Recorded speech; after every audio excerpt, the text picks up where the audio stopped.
This is Christine A. Smith, founder of the Pre-Act Your Age Journal and host of the Aging Better Network, a website of resources for actively retired individuals. My guest on this podcast will introduce their own product or service in just a few minutes.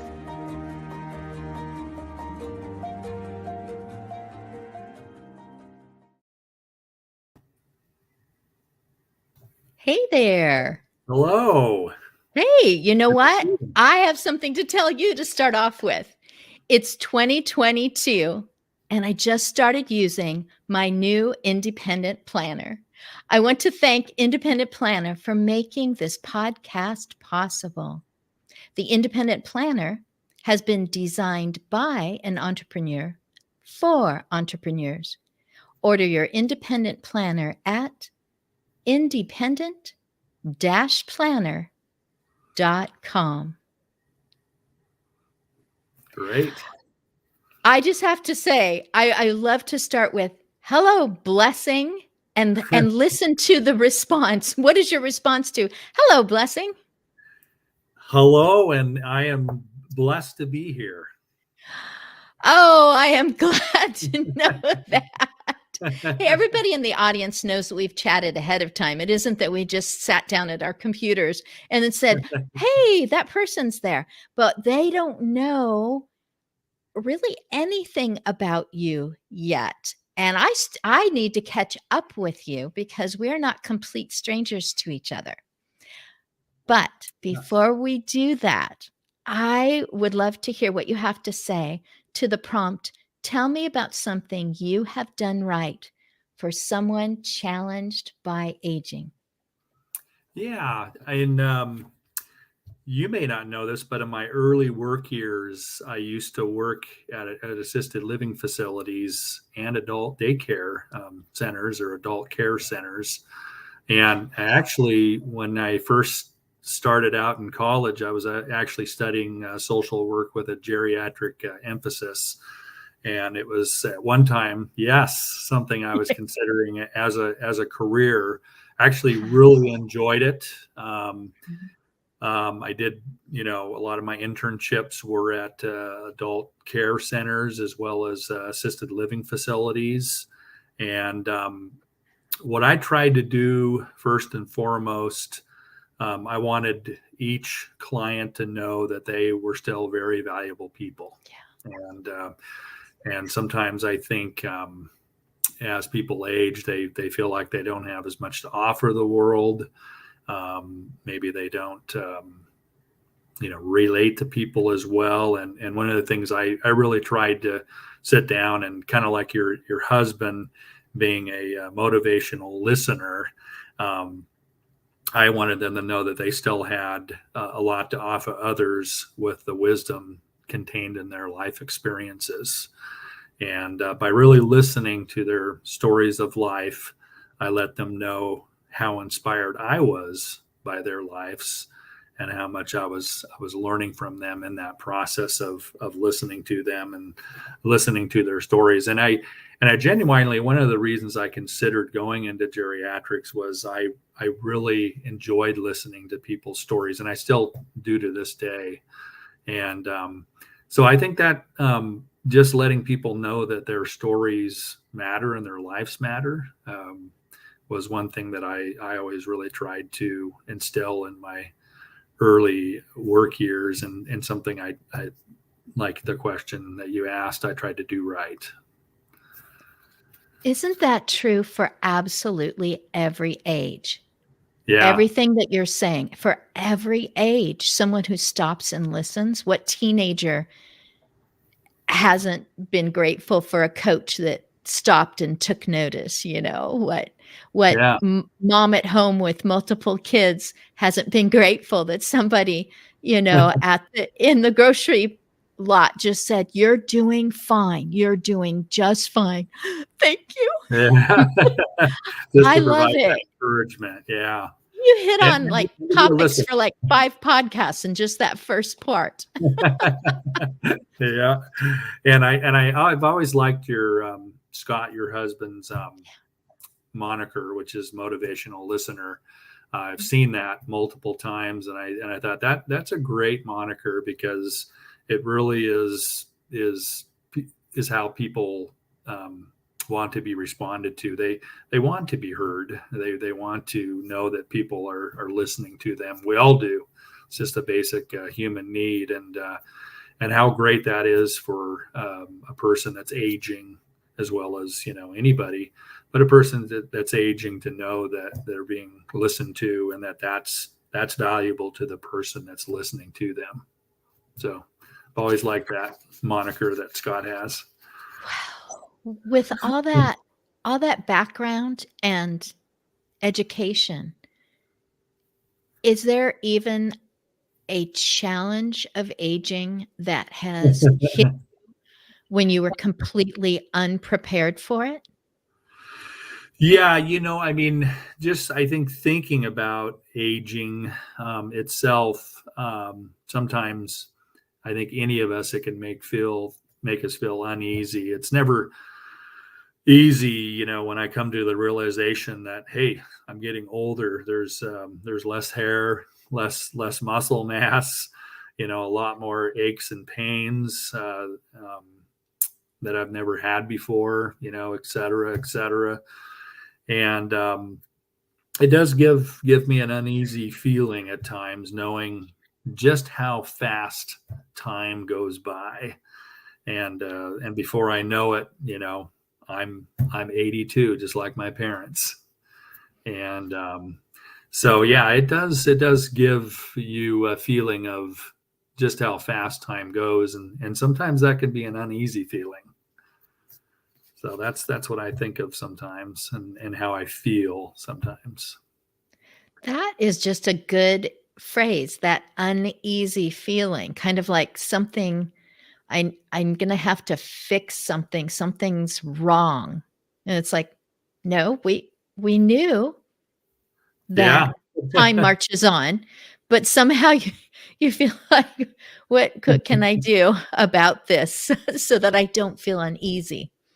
Yeah. Well, you're about to help me feel a little less comfortable, which is good for me. You are actually working on my brain health, because I asked you ahead of time to come up with a question for me on the topic of aging, and do not prepare me for it. I am unprepared. Go for it. So yeah, so my question does kind of tie into what I just talked about, and my question is, can you tell me what you've heard from people in your experience who talk about their lives and how quickly time has flown for them?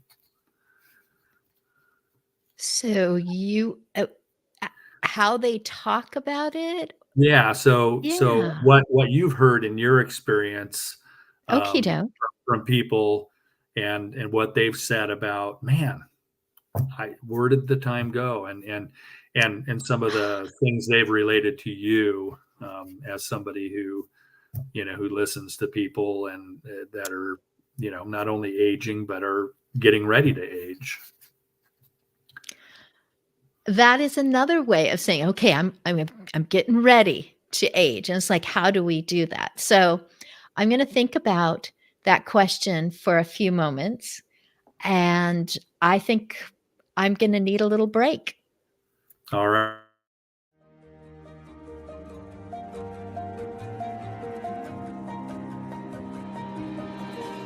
The Pre-Act Your Age Journal guides you to pre-plan for the emotional and relational impacts of growing older.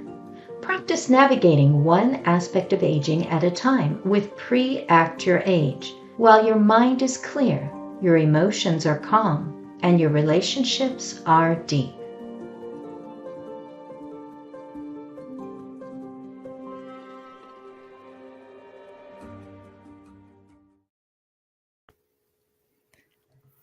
I'm still thinking, so I'm going to take you right into what I call the lightning round, because these are scenarios for which I have not prepared you one bit. And in these scenarios, you need to make a decision, even though you can't make a decision right now. Very confusing, but let me explain it this way. These scenarios make you unavailable or unable, you, to make a decision right now. So do you defer to, the categories include a relative, a friend, a professional, a confidant, a designee, a document, organization, a website, maybe something that you've thought of? So I have 6 of these, and your answers can be as personal or as general as you want them to be. And they can be long answers or just a short, quick answer, maybe just a little bit of an explanation. It's entirely up to you. All of your answers on this podcast are correct because they are your choices. So I have 6 right here that I haven't used yet. Which number do you choose? Let's go 4.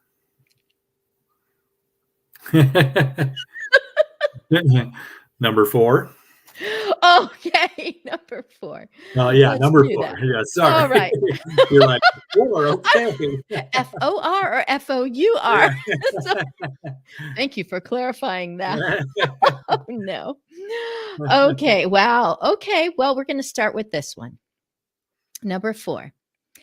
Those around you are unable to agree upon a financial decision that involves all of you. And they are looking to you to tell them who is right and who is wrong. Who or what do you consult for an informed decision? That's good. 2 people come to mind, especially with financial decisions, since my dad was, he was a retired certified public accountant. And so he does know quite a bit about that, but he's only going to be around for a certain time. If he wasn't alive, then my wife Laura, she's, I think, very wise financially, and I have a stepdaughter that is also very good with her money, and she might be a good middle ground person in all of this. She's got a very subjective mind. Good. Got a lot of ideas. She's a good communicator and listener. Both my stepdaughters, I think, would be able to fit into that role, both Ashley and Erin.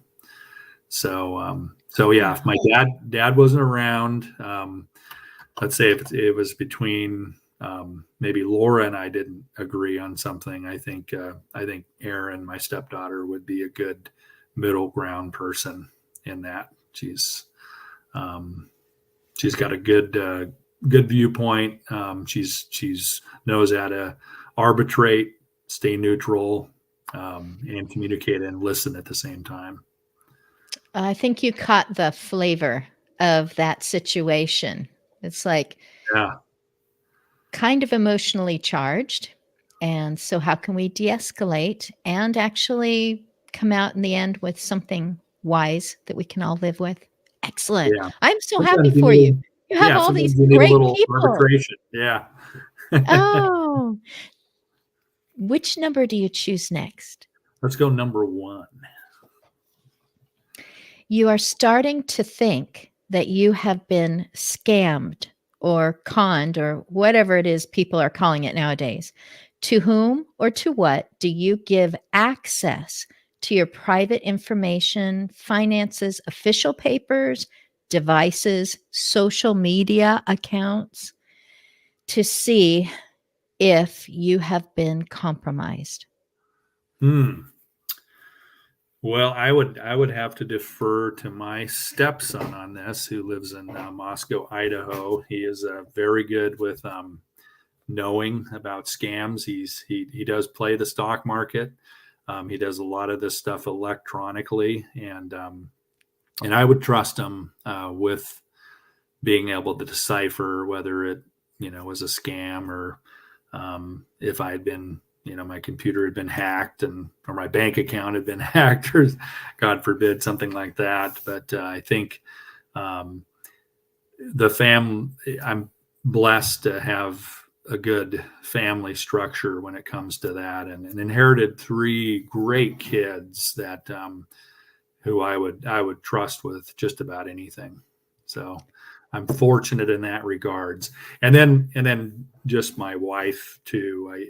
Although she's not as computer savvy, not as tech savvy, but she would definitely have some good insights. And we do sometimes, you're on the computer and you're looking at emails and, something says, hey, we've got a deal for you and click this. And sometimes we're able to be the back and forth that says, no, that's probably not a good thing to click on.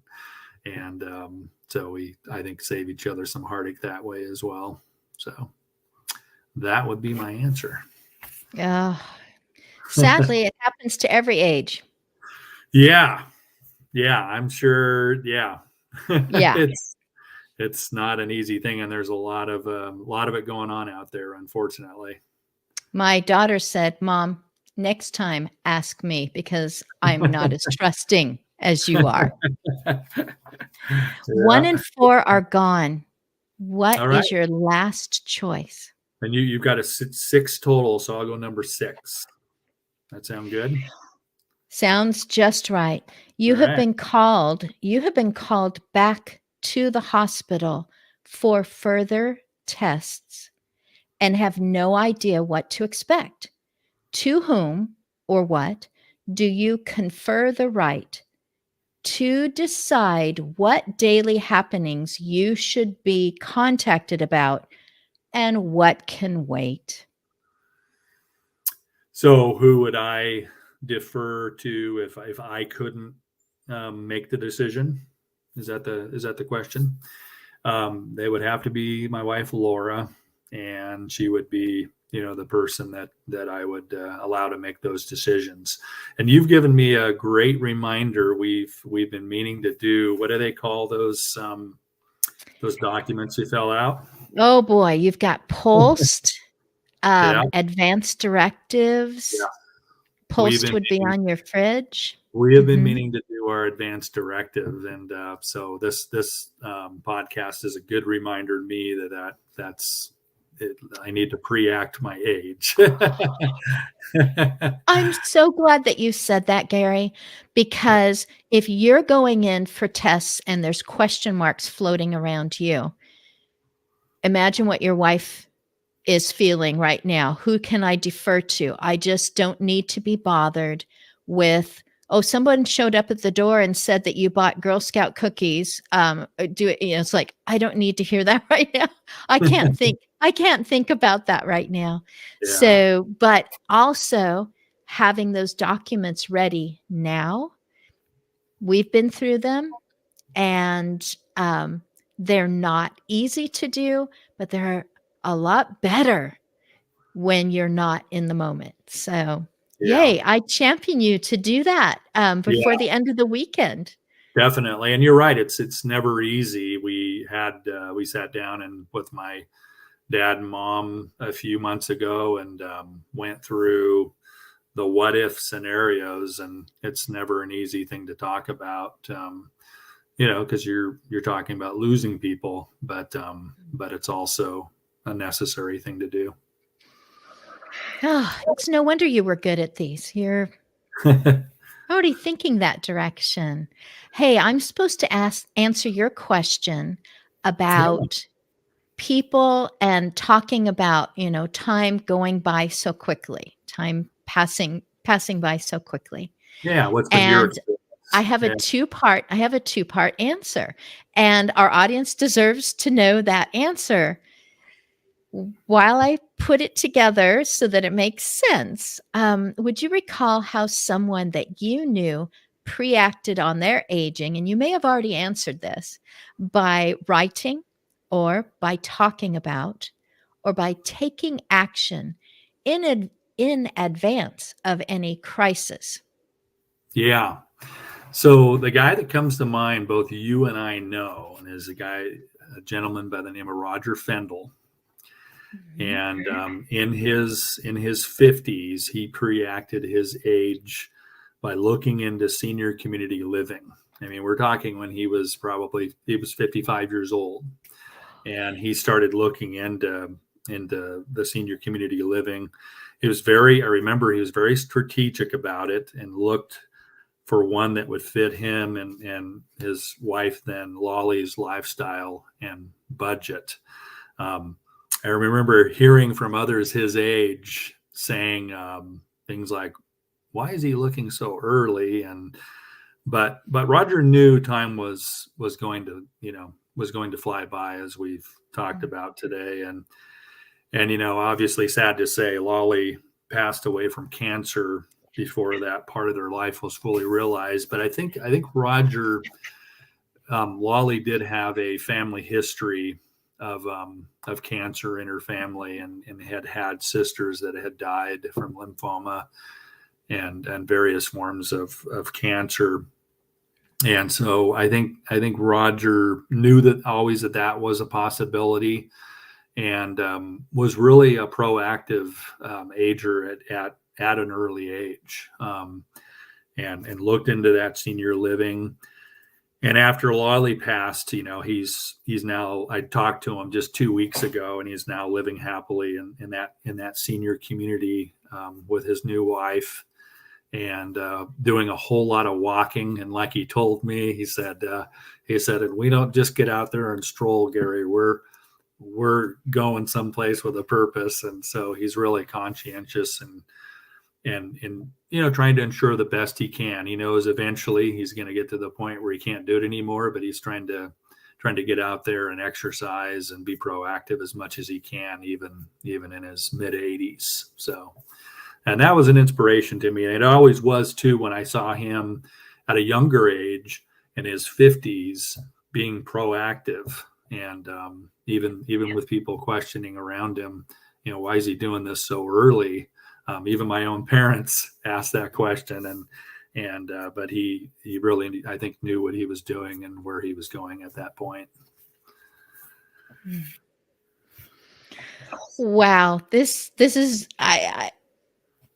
it's been fun for me, because nostalgia is, I don't know, there's a good feeling about it, and so I'm going to speak from that word right now. I have known a person who, as they noticed time passing along, surrounded themselves with items, yay big, and much bigger items than I can, and surrounded as if to stop time by bringing one more thing in. I don't know, to make life heavier or feel fuller, or to mark time. Wonderful, wonderful items.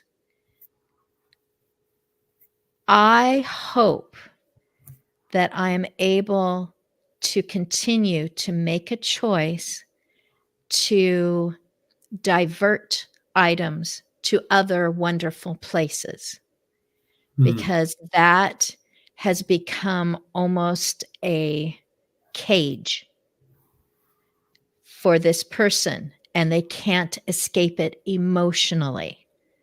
Not one thing can leave, even though the rooms are filled, rooms that are never entered anymore. Oh, wow. And it's a terrible place to put my kids in, to say, you need to start sneaking the stuff out, or when I'm gone, light a match, that, to be very blunt. So, lots of good. I'll just say very simply and quickly, my mother too made the decision to visit places, put in her name,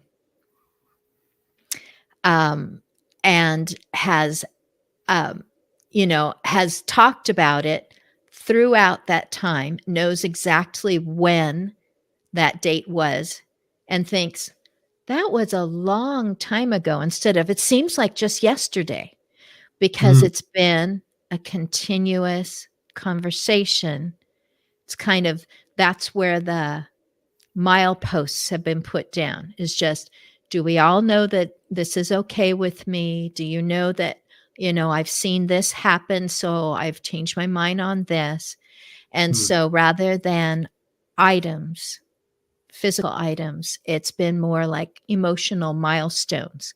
And emotional memories Hmm. are pretty everlasting in Yeah. my when things don't even mean anything anymore, the singing and the hugs and the excitement of greeting, even though I just greeted a different person, not my mom, 3 minutes ago, that those emotional milestones are not a cage. I think they Yeah. make time stretch.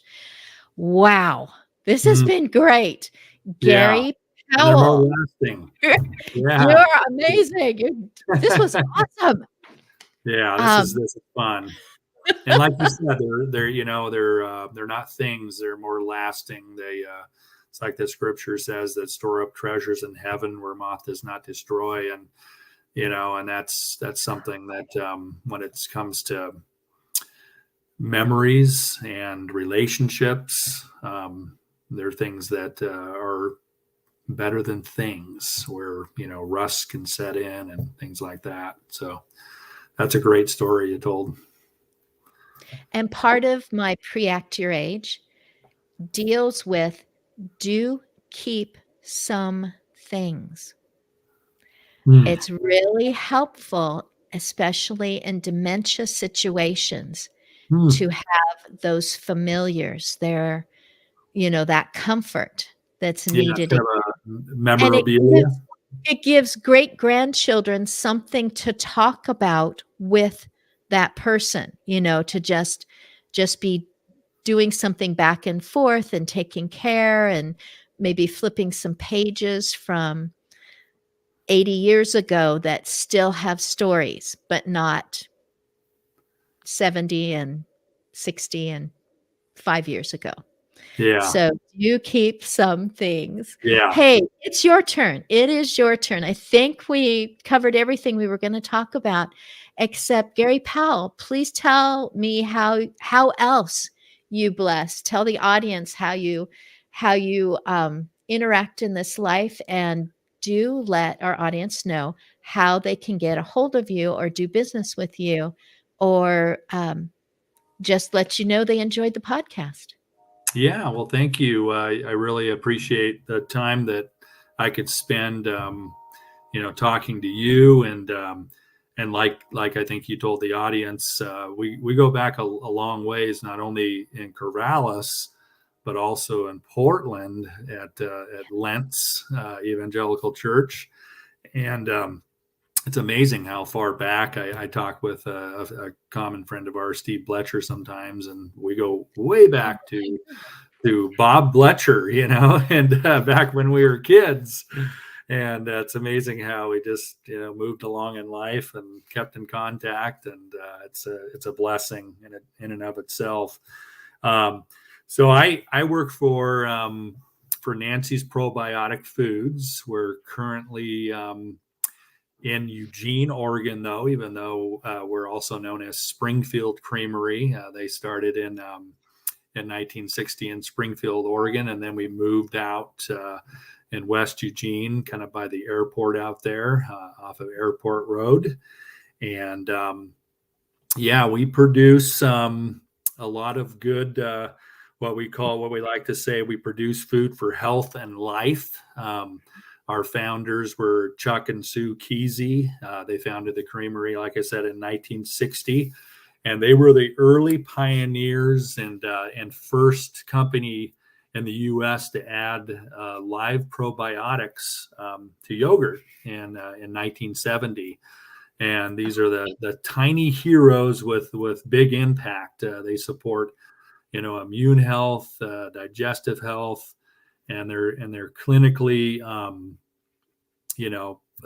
cultured strains that are proven to help the gut health. And Nancy's carefully selects a broad range of these probiotic strains that deliver billions, and that's with a B, of live beneficial bacteria in every one of our products. And we sell everything from dairy yogurts to cottage cheese to cream cheese that are all cultured, as well as some vegan products like oat milk yogurt that's also cultured, and there's various flavors that we sell. So it's a great place to work. The Keeseys have a fascinating history.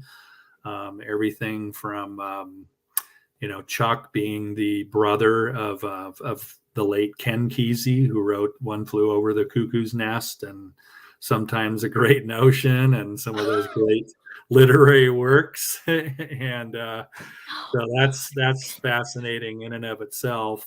And one of their early distributors who distributed yogurt in the Bay Area for them was a young man by the name of Huey Lewis, who later formed a rock band called Huey Lewis and the News. And and it goes on and on. It's an amazing history with them. They had a relationship with the rock band the Grateful Dead. So in the early 60s, they were struggling a little bit as a creamery, and the Grateful Dead actually did a benefit concert for the creamery in the 1970s, and 20,000 people showed up in Veneta, and they sold tickets, and it essentially saved the creamery, helped them to move on. And then a gal. Is there a museum opening up? Yeah, right. With all this and little films going. It's an absolutely fascinating history of their company. And then they had an accountant who came in whose name was Nancy, and she had an old German recipe from the old country for a certain taste of yogurt. And she brought the recipe in. Chuck and Sue both looked at it. They made some test batches, and pretty soon people were calling on the phone saying, "Hey, where can I get more of that Nancy's yogurt?" And that's where the name Nancy's Yogurt came from. So it's a rich, vivid history they have there at the creamery, and I think the biggest reward for me is knowing that people are eating healthy. And they're eating food that's good for them, that helps promote their gut health, and that has lots of those good probiotics, those what we call good bacteria. So it has been a great place to work, and if anybody does have any questions, they can email me at Gary@nancy'syogurt.com. Gary@nancy'syogurt.com. An accountant. Yes. An accountant, and her wonderful German recipe. Yeah, that was brought over generations from the old country, and she shared that with the company, and the rest is history. And then, of course, Chuck being the first pioneer to add probiotics to yogurt, and those two things combined, to me, plus the rich musical history that they have, is pretty fascinating, and kind of a neat story. Well, I wanted to interview you for a number of reasons, and one was that I have a sometimes debilitating difficulty, and Nancy's probiotic yogurt has made it possible for me I will simply say, not to have to use other things. And it's like, and I like it. And then you told me there were other flavors because I hadn't looked for it in any other stores. And then I found one. And so I sat in the car and had my creamy blueberry oat milk. And now you're telling me there's more. I've got to get to the website. Now you said your email Um, Yeah. So if you just Nancy'sYogurt.com? What would yeah, it so be? if you just look up Nancy's probiotic foods or Springfield Creamery, just you can Google search it. Um, off the top of my head, I can't remember the website. Shame on me. Oh, no, no. But, People ask me, "What is your LinkedIn?" And I'm like, "I don't know." but yeah, if they just Google Nancy's probiotic foods, it'll take them to the website and the different products that Nancy's offers. And it is a very fascinating place to work. They're third generation now. So Wow. Chuck and Stu's kids were the second generation, Kit and Cheryl, and now they have three of their Cheryl's boys working for them. Blake, one of her boys, is my direct boss, and they're an absolutely wonderful family to work for, and the creamery's been local this whole time, and that's the other kind of neat thing about it is that you're getting that good fresh Oregon milk in every product, and that when you purchase it, it's coming straight from Oregon, which is a neat thing. And I'm glad to hear you're getting such great benefits from it. It doesn't surprise me, but it makes me happy to know that work's making a difference in people's lives. So it's great to hear the testimonies. Yeah, I ate the rest of mine this morning, so All grocery right. shopping tomorrow. Yeah. Oh, Gary, this has been great. Thank you so much. I will talk to you after we say goodbye. Goodbye, Gary. Yeah. Goodbye. Thank you so much, Christine. Thank you.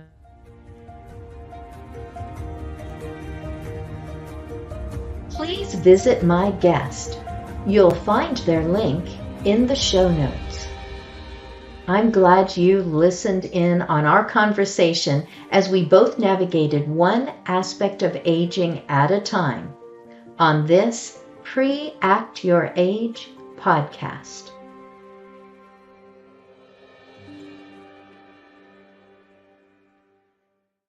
All of the ideas and thoughts expressed on any Pre-Act Your Age podcast are candid conversations and opinions. For medical, financial, or legal advice, consult a professional.